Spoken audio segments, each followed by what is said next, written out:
Good morning, good morning, good morning, everyone, or evening, depending on where you're tuning in.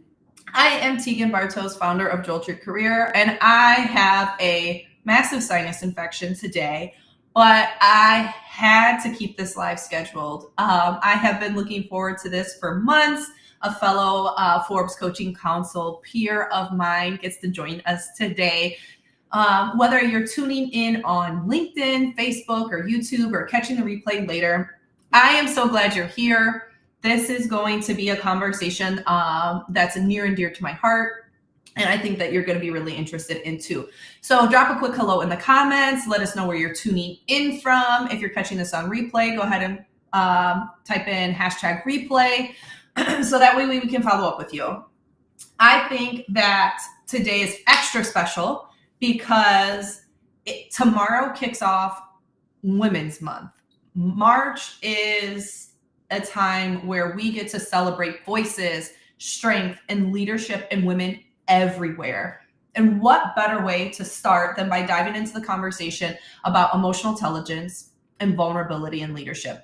Two qualities that have long been undervalued, but are proving to be some of the most powerful tools a leader can have.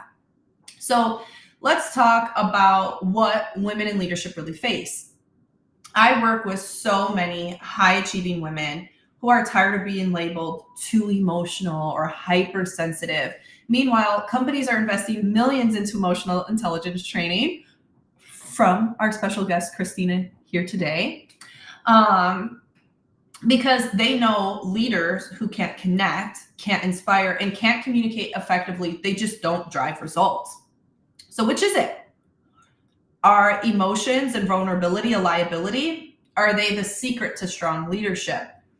That is what we are going to be talking about today. So let me bring in my special guest, Krystyna. Welcome, welcome to LinkedIn Live.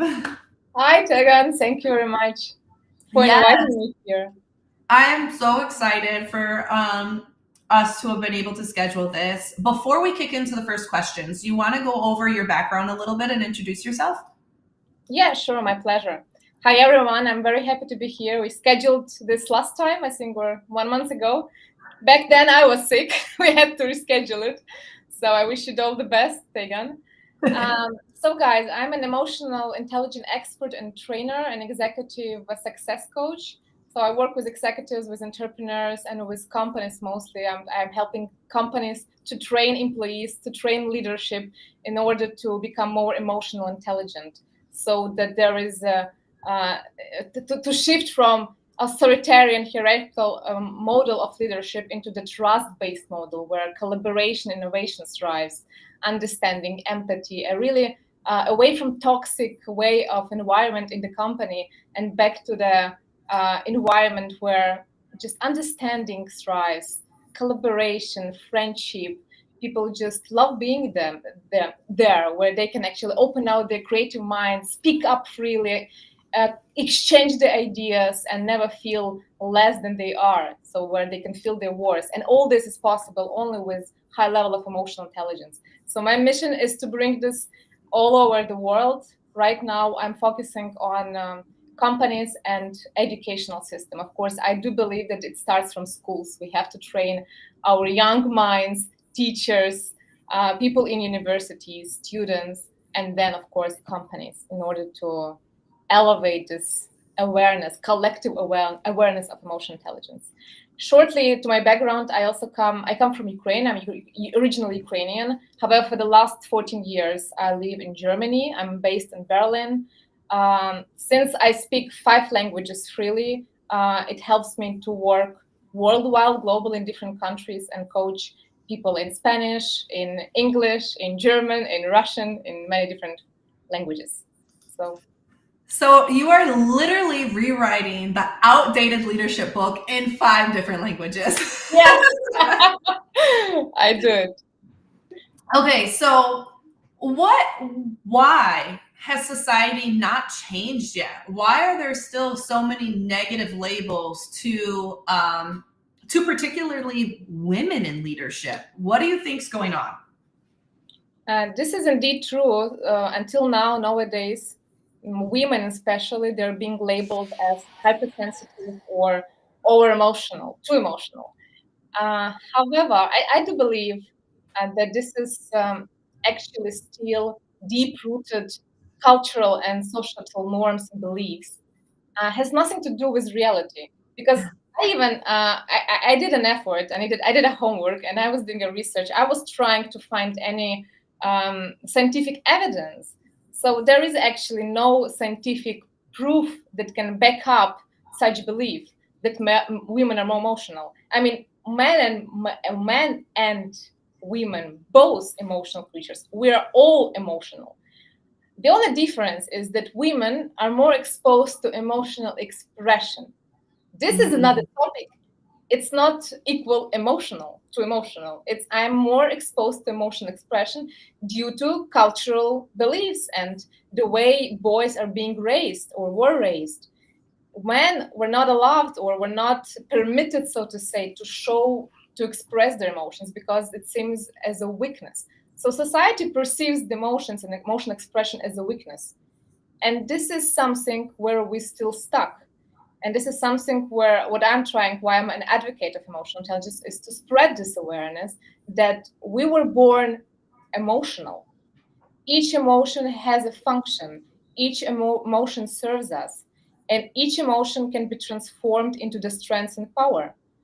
So I do believe that women should stop taking it personally. They just should raise this awareness that emotional expression makes them better leaders, more empathetical. They can hear better, they can see better, they can read between the lines, they can collaborate better, they can actually build the relationship in a way that people begin to follow them because they really want, not because they have to. And this is a big power. I like that shift from taking control, taking the power, to not take it personal and to use it as our strength. I think that when we're in a toxic culture, there just isn't going to be anything that we can do right. But when we come together as both men and women and say, no, this is the future of leadership, we can move together. All right, so Monica, welcome. She's in the comments. Anybody else want to leave us a note or a question? Be sure to do so. I know Monica probably has a lot to say on this topic. Raising two little boys, I definitely see the differences on how little girls and little boys are treated and how that can manifest into adulthood in terms of how we express ourselves. And to be fair, there's been a significant push towards emotional intelligence for everyone over the past, I don't know, maybe decade. How has that skill begun to change in what you are seeing in today's modern leaders? What is the progress that we've come to so far? It became much better, of course, recently. Still, this is a trend. It's going to become even more and more integrated into the society, into educational system, corporate system within the next 10 years. However, nowadays, it's much better than it was before, but still is not efficient, is not enough. Still, people are, especially companies, I would say in Europe, I see, I don't know why, but European culture, European mindset, they love to invest. I mean, here, almost every company, no matter which size, a small, middle, or big size, they all have coaches. They hire coaches to coach their employees and their leaders. However, in other countries, I see that they don't do it. They rather invest more money into developing tech skills, hard skills, rather than soft skills. So here I see still not enough awareness about it. But you know what? I think also we should. I found a way how not to take personal this and how to have more understanding towards this shift, is that actually it widen our brains. Any limiting beliefs, any change of something we used to believe, no matter it's true or not, it's kind of hard to us because our brain is wired to save the energy, because to change something, it requires extra work. but we don't want to do this work. I mean, our brains don't want to do this work. So that's why, coming back to your question, how it comes, the world is moving forward, but we're still stuck with old beliefs. Yes, because we're lazy to change it. So that's why I think only with collective awareness, we're going to overcome it with decades. Yeah, it does take intention to change, and society it's so deeply rooted. To your point, in our textbooks, in our movies, in society. I love to hear that in Europe, organizations invest more in coaches and empowering their leaders to be as effective as they can, because I genuinely believe that when people love their job, they're happier in life in general. And it makes sense that, like, on the happiness index, more European countries rate happier than some of the other countries who invest more in tech stacks than they do their actual people. So one of the other things that you're a huge advocate of is vulnerability. Yeah. What is vulnerability, and how can leaders use it? Like, why is it so critical in leadership? Emotional intelligence we hear all the time, but vulnerability is a little bit scary for people. So can you kind of do a deep dive into that? Sure. I think vulnerability is kind of became one of the new competences of a modern leader, because only when we're vulnerable, we're able to show our true selves. And there is nothing more attractive in a person than seeing their true personality. The problem is that vulnerability, again, is being perceived so far, because it's very deeply rooted, as a weakness. Because usually people think, if I'm vulnerable, meaning I'm going now to come to the meeting and I'm going to pour out all my emotions, all my feelings, and everything that happened yesterday with my wife or husband, and that's my vulnerability. But that's not true.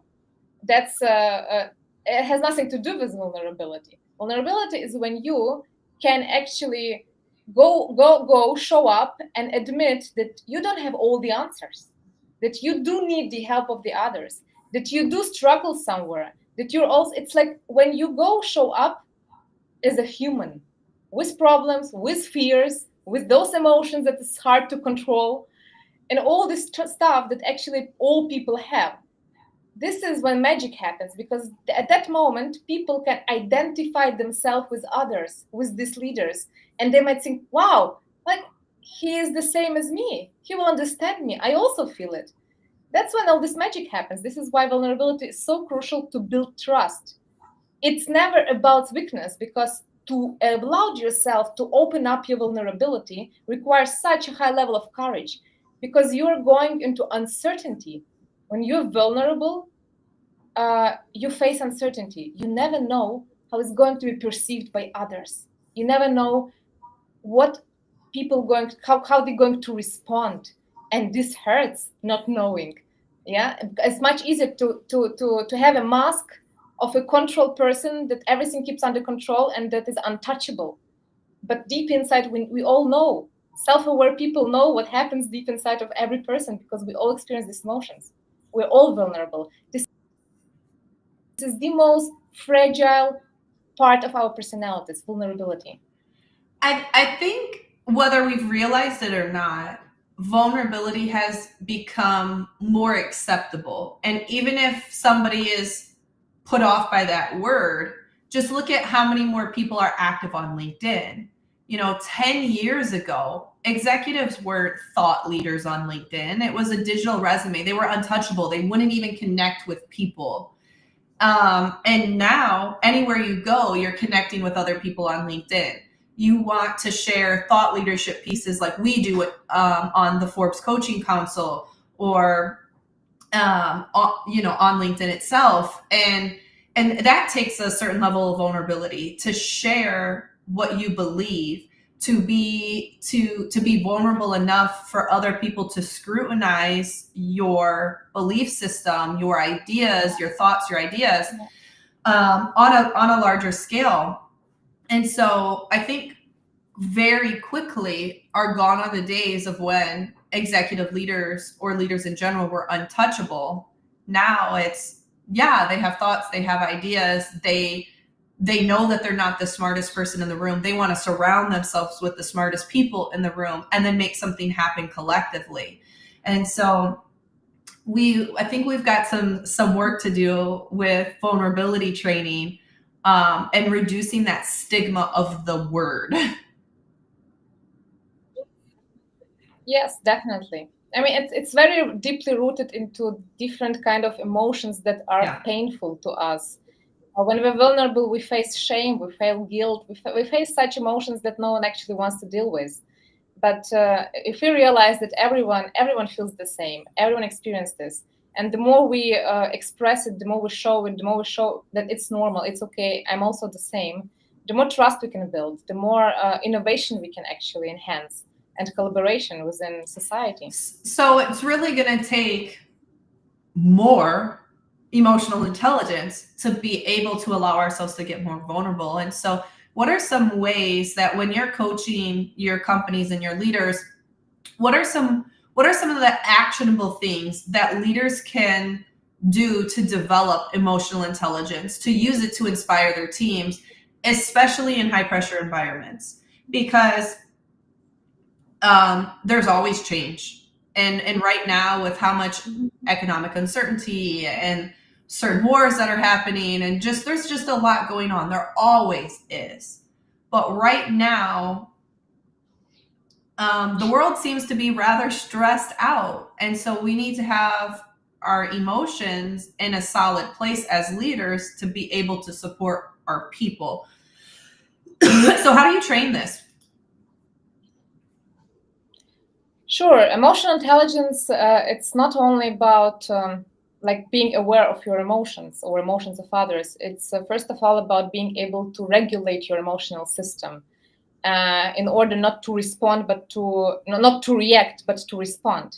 So this is the biggest milestone of emotional intelligence: how to do it, how to actually be able to manage these emotions that want to explode from you. Once you start doing it, once you start learning it, you can recognize it easily by others, and there where empathy actually shows up. There we can you identify yourself. Oh, well, I've been there. I know how it is. I know what this person experiencing, and you might actually, as a little, help that person to change the reactions to the response. This is the first thing. This is all about. There is not, like a 1, 2, 3 action plan that you can read in a book and apply. Otherwise, everyone would be already emotional intelligent. It's a lot about personal work with the coach, with the trainer, who is going there, gives the trainings, regular trainings, gives the feedback. Also, nowadays, already artificial intelligence exists that actually can analyze the way you speak in the meetings, can analyze your tone, your gestures, repetitive words, can analyze your emails and give you actually real-time feedback. Hey, here you were more pushy, here your tone increased, and all the stuff that actually we don't even notice. So this is the way how you can improve the self-awareness. I think that's part of the problem. So many of us aren't self-aware we're just going through the motions. And so many of us are complacent or compliant in this is how we've been doing it. This is how I'm going to keep behaving, keep thinking, keep feeling, keep leading. But there are ways to improve. And sometimes that's the idea of that is scary. Have you ever worked with any clients who fear showing up as their authentic self as they're working through becoming more regulated, having more improved emotional intelligence? I know I've worked with quite a few people who fear bias or pushback or potential doors closing on them because they're changing the way the status quo is. Mm-hmm. Yes, definitely. I always say all the doors lead you to your self-esteem, self-worth, self-confidence. To be vulnerable enough in order to become more self-aware, in order to start expressing these emotions, regulating them, and responding differently, you need to have courage. You need to have this self-worth that you're okay, but that it's okay to do mistakes, that it's okay that in the beginning it won't work out, that it's okay to show up imperfect. the same way, how to improve this in the companies with employees, the leader should show as an example to their employees that I also do mistakes and I encourage you to be imperfect, because that's when people can really become vulnerable, can say out loud all their crazy thoughts, their ideas. They can question the system, they can question the decisions of the management, and this is when the process starts to move into something bigger. But this is also always comes from the leader, from the example. And this is possible, especially with women. A lot of women, they fear these failures. They fear that the doors will close in front of the nose. They fear the judgment. But it comes from the self-worth, self-confidence. This is always in all my programs, in all my trainings, I begin to work here.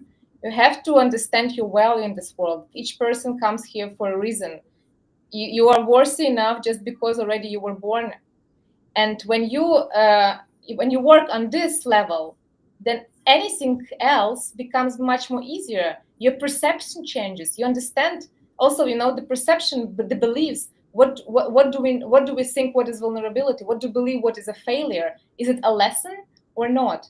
I know, for example, from my own experience, I used to work in a company where when we were doing failures, management was encouraging us, do failures. We need to innovate, to be innovative. We need to do mistakes, we need to learn and to progress.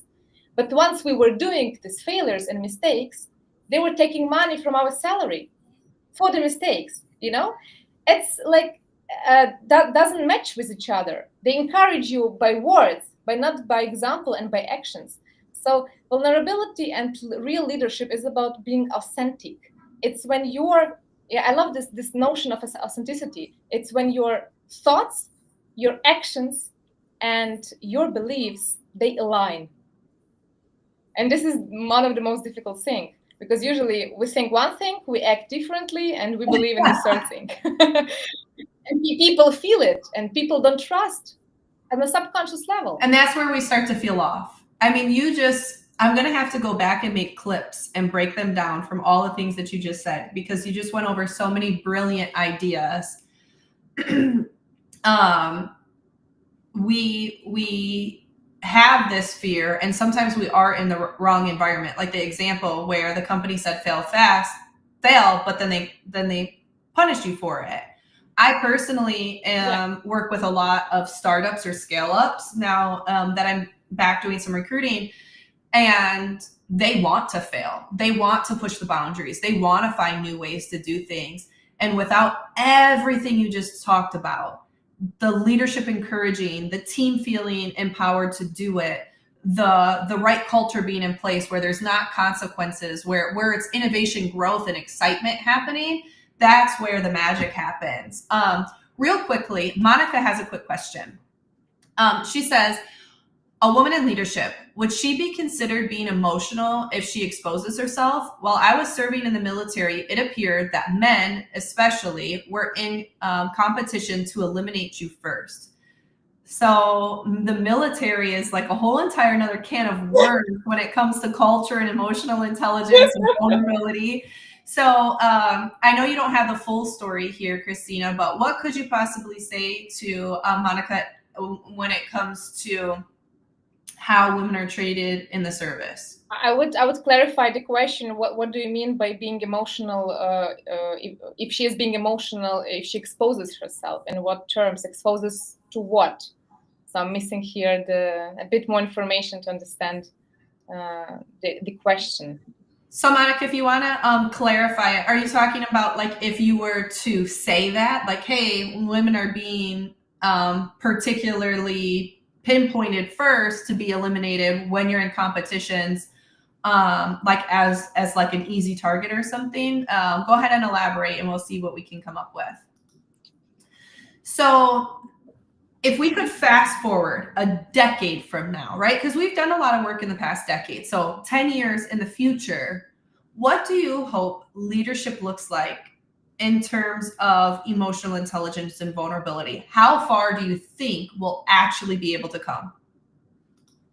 I think 10 years is the whole decade. There are a lot of things that can be shifted and changed. And I do personally believe that with an increasing increasing spread of artificial intelligence, emotional intelligence will become a trend and something that will be everywhere. I do believe that in 10 years, all the companies will have like obligatory training programs on emotional intelligence. Schools will have it, universities will have it.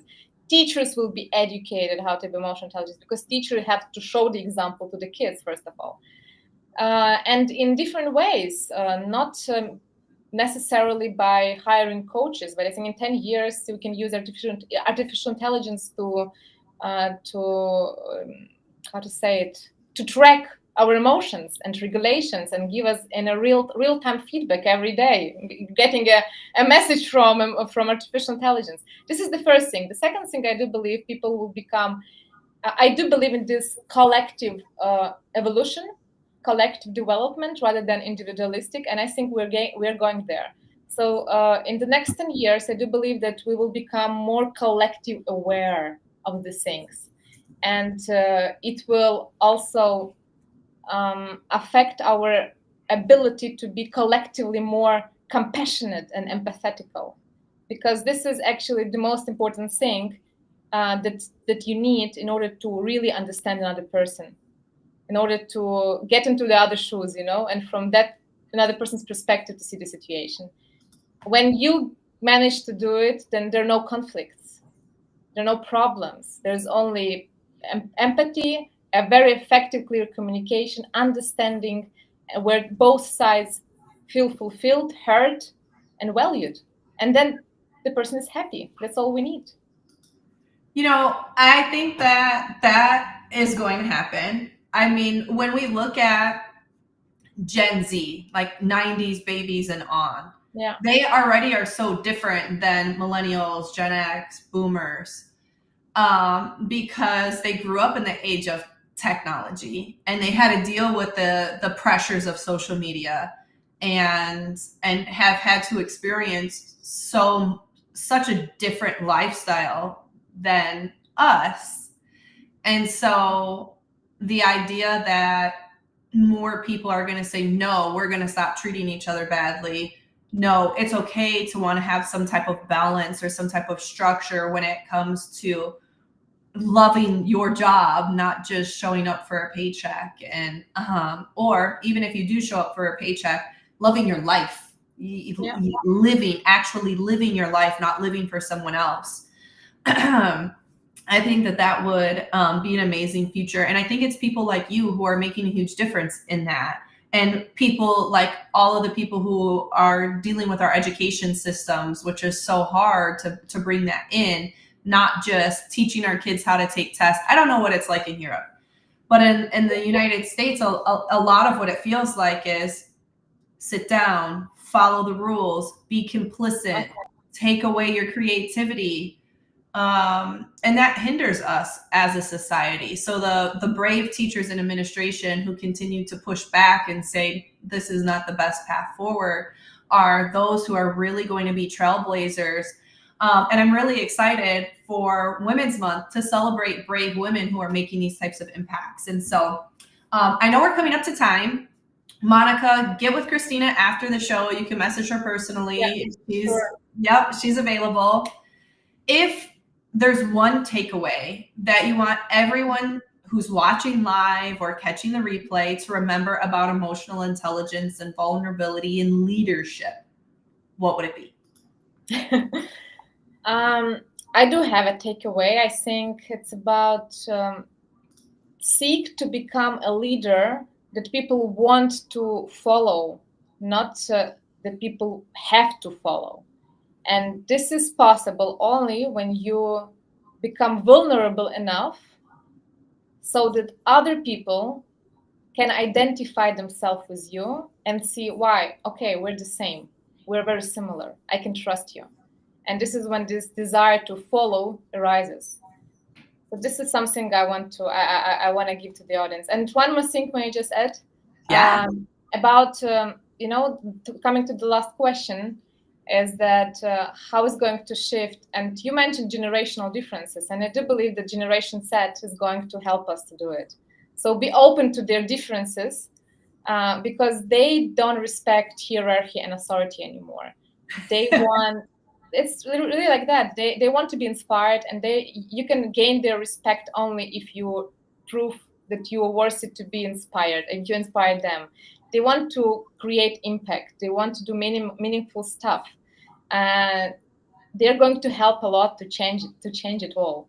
So we just need to be open to something we actually judge and think they're lazy, they don't want to do stuff, but they actually come up with such new ideas, quick ideas, much easier, and they are not going to sit and be in silence. If they don't want something, they're gonna swipe, like a reel. You're gonna change it very fast because they're not the generation that's just going to be patient with the things they don't like. I love that. I think it's really important for us to respect people who are moving the bar towards progress. And change is hard. And like you said, our brains are hardwired to be lazy, to literally have the path of least resistance, to keep doing things the way that they've been. Yeah. But if we genuinely want improved cultures, improved workplaces, improved work-life satisfaction, then we have to start making these adjustments. So Krystyna, thank you so much for your time today. Have so much fun on your next TED Talk. For everyone that's on my email newsletter, you are going to be getting all the details to watch her TED Talks on replay to be inspired that much further, because I know 30 minutes was not enough on this topic. And for those of you tuning in next week, I will have on Virginia Franco, and we will be talking about resumes, one of my favorite topics. So Krystyna, thank you again so much for joining us, and everybody will see you soon. Bye.